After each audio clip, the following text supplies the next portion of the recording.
Over the course of the last couple of weeks, a number of people have commented that I looked tired and worn in my videos. I checked it out and decided it was the hair, and so I got a haircut. And while I feel much more human, the comments have persisted. And then I began to recognize that I wasn't reading all my emails. And then yesterday it hit. I managed to totally forget an important budget meeting and had to be called in. It was something that I never would have done if I'd been in my right mind. And so I decided I better take an emotional assessment. And while I was not running a fever, I had to admit that my mind had been running at a feverish pitch 24/7. And while I was not short of breath, I did have this incredible heaviness in my chest, just wearing me down, pressure. And while I wasn't physically tired, I had to admit that I was listless, weary, worn. And while my taste buds are still very active, those things that spiced up my life and gave me relief from any emotional stress, things like eating, a nice glass of wine, a good book, or my music, weren't cutting it anymore. In fact, I knew I was in trouble when the visit from the grandkids and my mom over the weekend didn't produce any lasting relief. A diagnosis? I have emotional COVID. And my guess is I'm probably not alone. And what is disturbing is that there seems to be very little relief for those of us with this condition. At least for me, I'm finding that there are no amount of FaceTime sessions with friends and family, no amount of Zoom meetings or emails or phone calls or friendly waves behind masks across the street. No matter how many lunch sessions, I still feel the same. In fact, it's getting worse. I actually caught myself last week contemplating going down to Walmart, standing in the middle of the store, ripping off my mask and running up and down the aisles, screaming at the top of my lungs, "Free! I am free! I am free at last!" That probably explains why the story that's been bouncing around in my head lately has been that of the Gerasene demoniac. You remember that one? We meet the Gerasene demoniac among the dead.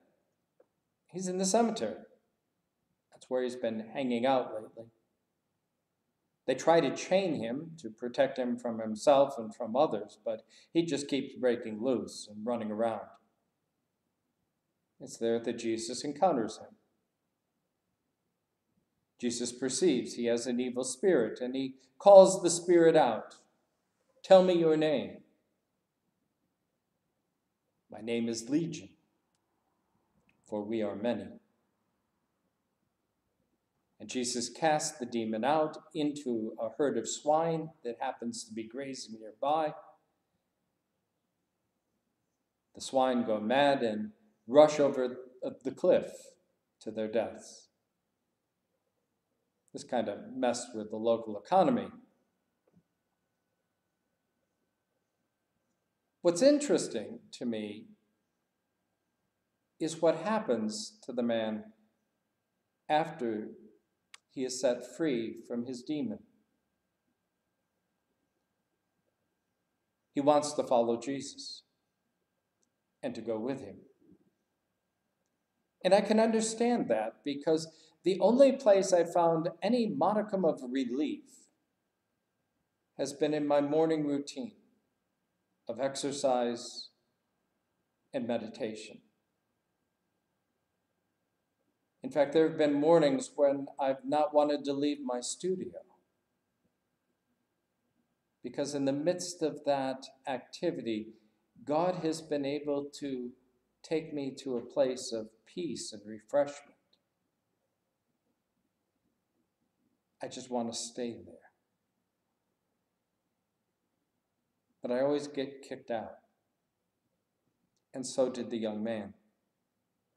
Jesus says, no, go back home. Go back to where you have come from.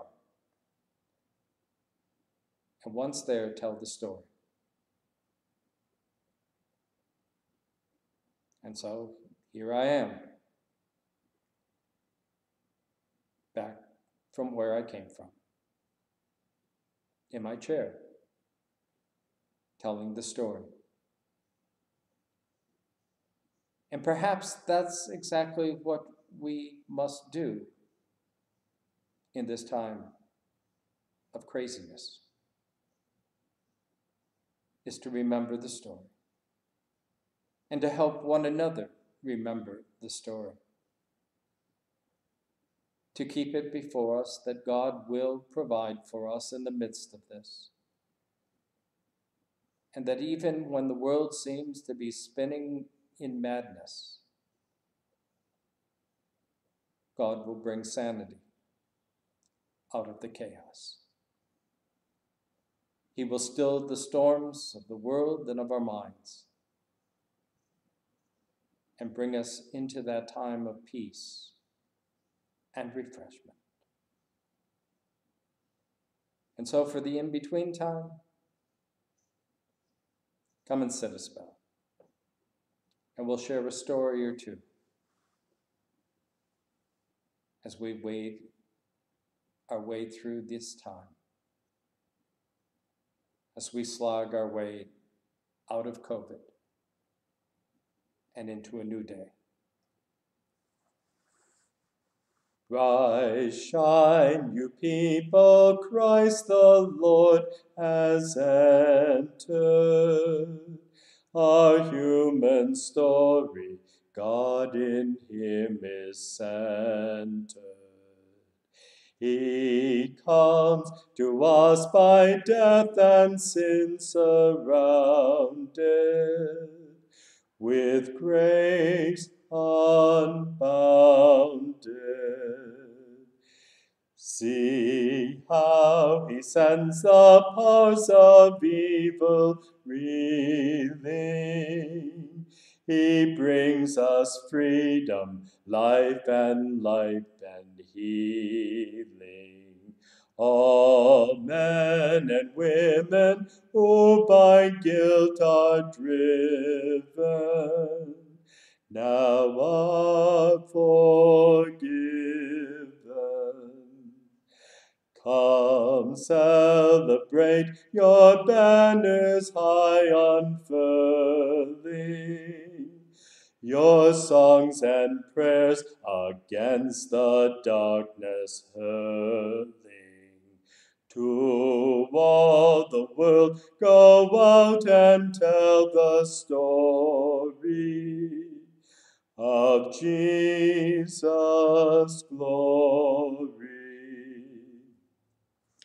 Tell how the Father sent the Son to save us. Tell of the Son who life and freedom gave us.